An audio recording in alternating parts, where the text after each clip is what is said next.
Could a medical condition be mistaken for child abuse? A Southeast Georgia family believes that's what happened to them. After spending thousands of dollars on fertility treatments, they found out that they were pregnant with twins.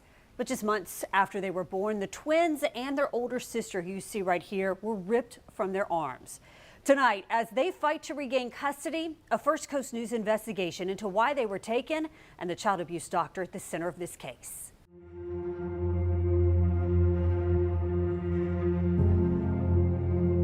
So we've been married 18 years. We always knew we wanted a big family. Corey and Diana Sullivan started dating in 8th grade. Their desire to start a family came with years of infertility challenges. We went through IVF and we got pregnant with Arabella. Our first round, which was amazing. It was costly. I think that round cost us approximately like $30,000. After having their first child 4 years ago, they went through the IVF process all over again. And with the last 2 embryos, got pregnant with Christian and Amelia. We had found out at around 29 weeks that she was diagnosed with severe intrauterine growth restriction. The twins were born prematurely last July when Diana was 34 weeks pregnant. Her son weighed 5 pounds, her daughter just over 3 pounds. Amelia spent 42 days in the NICU. 7 weeks after she was discharged, their whole world changed.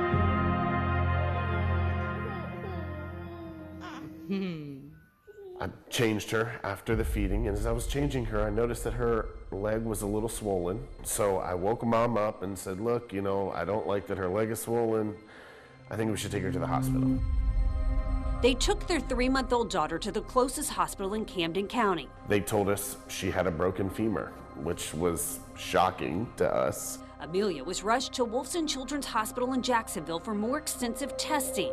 It revealed unexplained rib fractures and broken bones in various stages of healing. The last report I read said 22. 22 broken bones. In an 8-pound baby. The Sullivans say they were questioned by Dr. Barbara Knox. She's a board-certified specialist in child abuse pediatrics at UF Health and listed online as an expert with the First Coast Child Protection Team. The Sullivans say she told them that their daughter had a grade 3 liver laceration. She looked at me and said, in my 30 years of experience, the only way for a child to obtain this injury is for her to be punched repeatedly in the abdomen, or she was drop kicked across the room. I said, she's 8 pounds. Wouldn't we see any type of physical marks on her body? Wouldn't she act like she's in pain?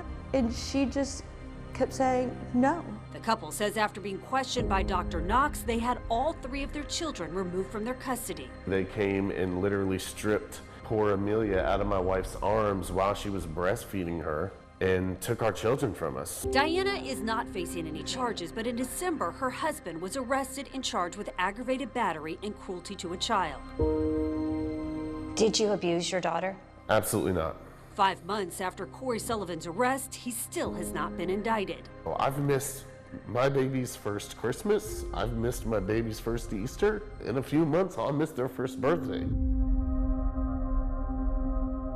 The Georgia Bureau of Investigation says it completed its investigation and the case is now in the hands of the District Attorney's Office in Brunswick. Our requests for an interview were declined. Do you think your daughter was abused? Absolutely not. The Sullivans believe their daughter's broken bones can be explained by genetic problems that started in utero. They had geneticist Dr. Anthony Persick review all of Amelia's records. According to his report, she was severely malnourished in the womb and that stunted her growth.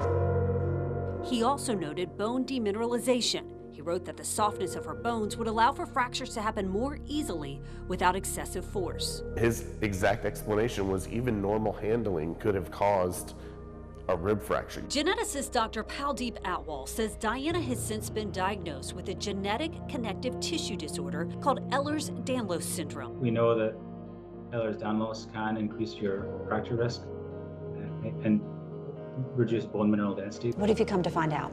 I found out that the child abuse pediatrician that led this investigation has a very questionable history of diagnosing these children. When we found out that she had got hired in Jacksonville, it made us sick.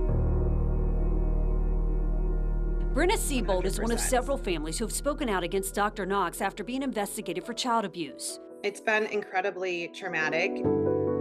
She and her husband were questioned by Dr. Knox about bruises on their baby when they took him to the ER for a fever in 2018. It took 3 months to get finally the all clear. The field of child abuse pediatrics needs to be re-looked at, and it needs to be reformatted. It's just, we've given way too much power to these people. There is no doubt that some of the cases she identified as abuse were abused. Dee Hall is co-founder of Wisconsin Watch. The nonpartisan investigative nonprofit news outlet has done extensive reporting on Dr. Knox.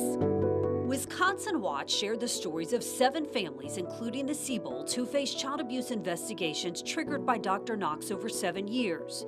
Allegations it reported were later rejected by other doctors, police, and child welfare officials. Things that could be attributed to numerous other causes in the cases that we examined attributed to child abuse exclusively. In 2019, Dr. Knox was placed on paid administrative leave by the University of Wisconsin, according to this letter obtained by Wisconsin Watch. The letter says it was based on concerns about timely completion of her work and possible intimidation of internal and external colleagues. In a statement to First Coast News, UW Health said Dr. Knox resigned before an investigation was completed.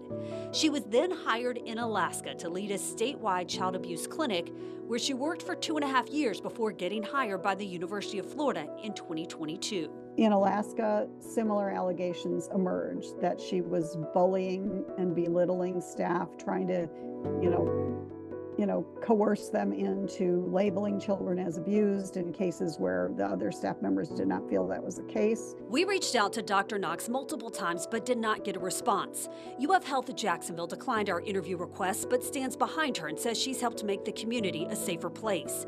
A spokesman said due to privacy laws, they cannot comment specifically on these allegations, but no decisions are made by any one person nor made lightly. In general, allegations of child abuse do not proceed to court unless law enforcement and prosecutors, in consultation with child protection officials, determine the evidence is strong and compelling. When medical evidence is used, review occurs at multiple levels. The statement goes on to say Dr. Knox's expertise in her field is well established, as are her positive contributions on behalf of children. While the Sullivans go through the court process fighting to regain custody of all 3 of their children, they hope genetic testing will show Amelia has metabolic bone disease. Try to keep myself going, thinking that for sure the truth is going to come to light and what's right is going to happen. I can't believe that there's this much power in the state's hands.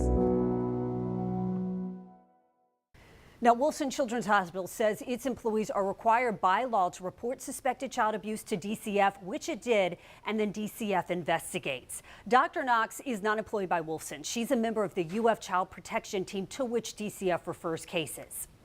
We have reached out to the agencies involved in Florida and Georgia in this case. All declined to comment on camera, citing privacy laws. But you can read their full statements and UF Health's in this story on firstcoastnews.com. And we will continue to follow this case closely.